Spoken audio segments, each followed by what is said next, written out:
Oke Pak Irjan. Pak Irjan, gimana kalau Bapak diminta oleh mungkin Mbak Nikita untuk menjadi membantu dalam permasalahan ini, Pak Irjan sikapnya seperti apa Pak? Jadi begini ya, kalau lahir kok masalah ini kan kita lihat benang merahnya dulu. Saya berkali-kali mengatakan kepada seluruh media, seorang lawyer, seorang pengacara itu ya, kalau diminta bantuan oleh siapapun, kita sepanjang kita bisa jangan menolak ya. Tapi dengan catatan yang kita bela itu adalah hak-haknya, bukan perbuatannya. Sekarang bukan perbuatannya, tapi hak-haknya yang kita bela. Kan terjadi seperti beberapa ada klien juga yang dulu berseberangan dengan saya bantu, saya jadi kuasa hukumnya, saya nggak perlu sebutkan namanya siapa, sedang bergulir sekarang ini kan. Tapi saya bantu hak-haknya. Dikala dia melakukan tindakan blunder, saya koreksi. Kan saya koreksi dia. Dan saya berikan bahwa kamu tidak boleh seperti itu. Jangan justru menabrak barikade hukum. Nah, jadi kesimpulannya, ya, apapun yang dialami Nikita Mirzani, itu kan adalah perbuatannya yang telah dilakukan terdahulu. Tapi suatu hal yang lumrah dan manusiawi, kalau kita bisa membantu hak-haknya dia, ya. Bukan saya katakan bahwa saya mau pengen jadi kuasa, tidak. Sama aja seperti kayak kasus Novi dulu. Saya tidak pernah mengatakan saya jadi kuasa hukumnya pertama sekali, tapi karena diminta. Tapi konsultasi hukum, saya berikan konsultasi hukum yang benar.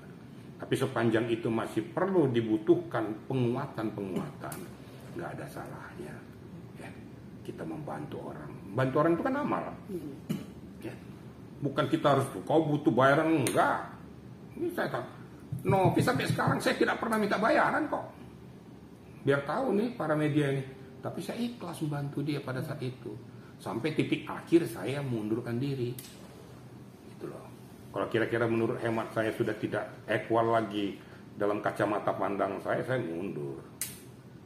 Saya kan harus berpihak kepada yang benar. Dan saya berpihak kepada kebenaran hukum. Dan saya berpihak kepada hal-hal yang positif untuk mencerahkan masyarakat. Jangan keberadaan kita jadi pengacara, salah pun kita bela-belain. Yang penting kita pengacara apa enggak. Kalau pengacara salah membela yang perbuatannya, itu pengacara gombal namanya itu. Pengacara nggak benar. Hanya mengharapkan duit, uang untuk membela kliennya. Walaupun dikatakan dia tuh tidak membunuh, padahal membunuh. Ini dosa seumur-umur itu. Itu pengacara nggak beres itu.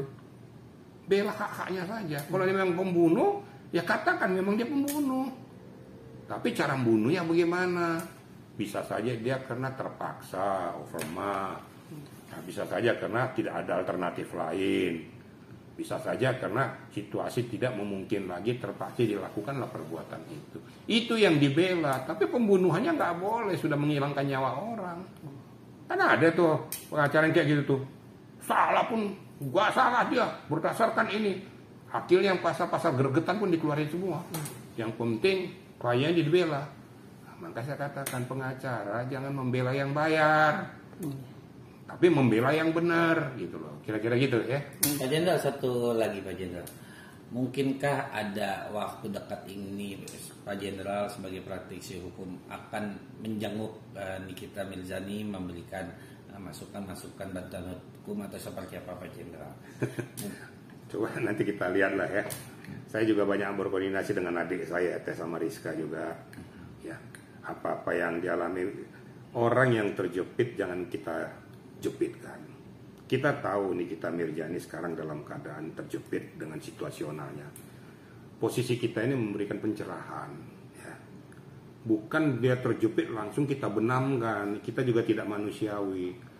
Berikan penguatan-penguatan hukum juga kepada Nikita juga supaya dia mengerti, mengetahui, memahami dan bisa mempersiapkan diri pada saat nanti maju ke meja persidangan. Jangan memang kamu begini, kamu jangan, itu nggak manusiawi kan, ya. Jadi kalau Anda bertanya kayak gitu, ya nanti kita lihatlah ya. Saya akan banyak konsultasi dengan adik saya ya, dengan Tessa Mariska. Mudah-mudahan ke yang bersambut dan apa yang menjadi harapan daripada yang bersangkutan bisa kita salurkan melalui penguatan-penguatan itu. Masalah kunjungan nantilah, saya belum bisa menjawab sekarang ini, ya kira-kira itu ya. Oke, satu dari saya, Pak Irjen, harapan mungkin buat masyarakat yang diberikan oleh Pak Irjen, edukasi sedikit supaya tidak terjadi hal-hal yang mereview tapi ujung-ujungnya melakukan tindakan pemerasan. Begini ya, pada kita juga semua ya, apalagi pebisnis ya, pebisnis masalah tentang apakah itu makanan, minuman ataupun yang lain-lainnya. Supaya kamu jangan jadi objek, lakukanlah tindakan yang benar. Kalau kau punya skincare, lakukan aja sesuai dengan ketentuan BPOM. Kau punya makanan dan minuman, lakukan aja sesuai dengan standar. Dan betul-betul diverifikasi, dan betul-betul sudah di lab. Dan berikan izin edar yang benar, jangan izin edar palsu yang kau tempel. Seketika orang mengerti kau melakukan pengkeliruan, dimanfaatkanlah oleh pemeras-pemeras ini. Orang-orang tidak bertanggung jawab. Kamu pilih mana, kamu kasih uang, atau saya publikasikan. Kan banyak yang terjadi sekarang ini. Sekarang gigit-menggigit ini. Yang sialnya yang mengerti tentang orang-orang kesehatan lagi. Saling gigit-menggigit. Seharusnya kita yang mengerti tentang kesehatan memberikan edukasi kesehatan. Saya contohnya sebagai dokter, saya berfungsi sebagai dokter memberikan kesehatan bagaimana supaya jangan terjadi penyakit. Jangan kita dokter tapi memberikan penyakit malah. Ini yang nggak benar. Berarti dia menyalahi profesinya. Kalau menyalahi profesinya, ID juga harus muncul. ID harus memberikan penekanan terhadap orang-orang yang mengerti kesehatan ini. Kira-kira gitu ya.